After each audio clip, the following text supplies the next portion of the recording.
Hello, and welcome to our final day of our Native American tribe lessons. Today we're going to be talking about the Ute, okay?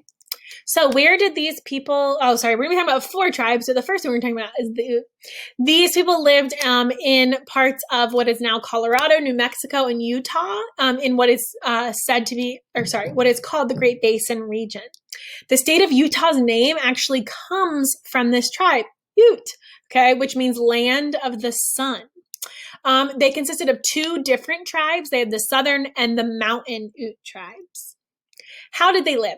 They farmed a lot, okay? They also had horses and used a lot of stone tools. The Ute gathered grass seeds as well and wild berries and other fruits. So they definitely farmed and grew plants and vegetables and fruits and everything to survive.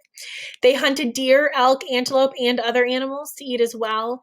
They lived in brush wickups or wigwams in the western and southern areas of the range. A wickup is a dome-shaped shelter framed in with woods and covered with skins, barks, or mats. You can see a picture of it here.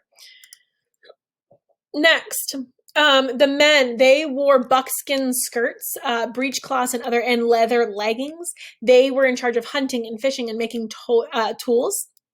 The women wore long deerskin dresses with fringe. It was decorated with beads and elk teeth. They were in charge of gathering the food, preparing the cooked food, building the houses, making the clothing, preparing the skins, and making pottery. They had something called a bear dance.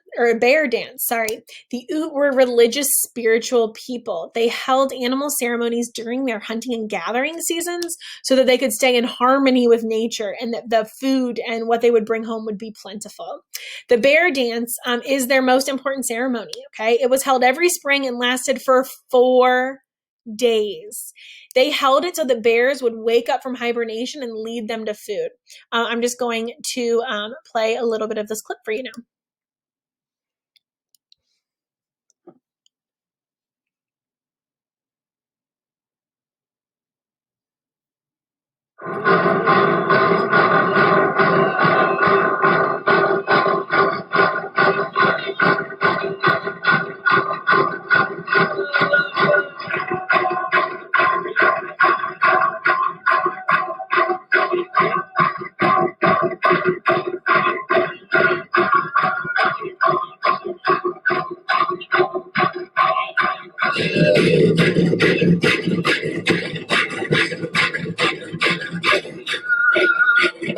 So we see some different instruments there. They believed that they were waking all the bears, so then they would have a good harvest. Okay.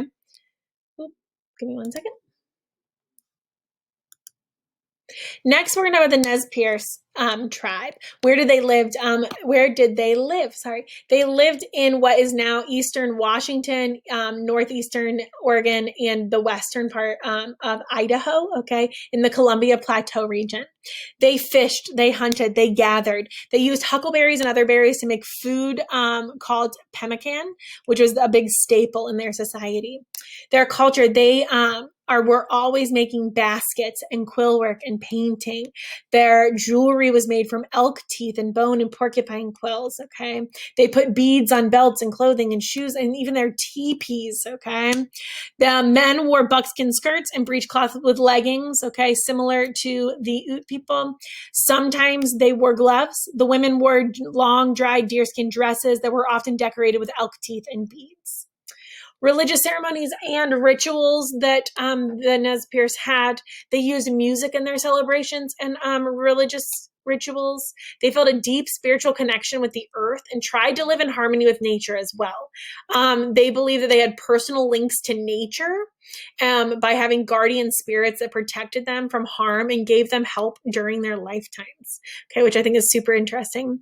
During the guardian spirit dance, young people who had just gotten a guardian spirit danced and sang kind of to show that they were now one with their respective spirit. Now let's talk about the Chamash. They lived along the California coastline in Southern California. They were hunters and gatherers, fishers. They were excellent boat builders. They built large wooden plank canoes.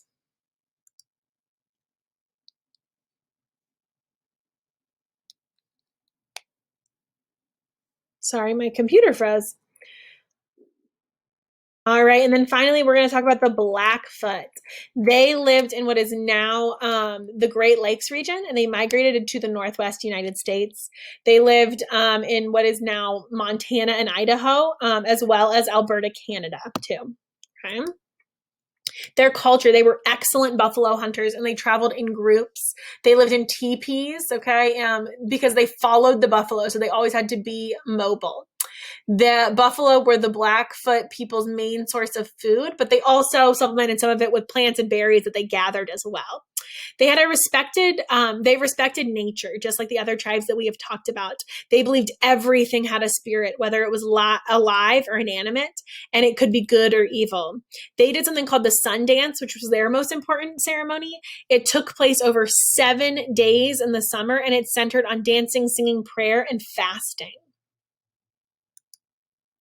Go ahead and complete your show it. Okay. Have a wonderful weekend. If you guys have any questions,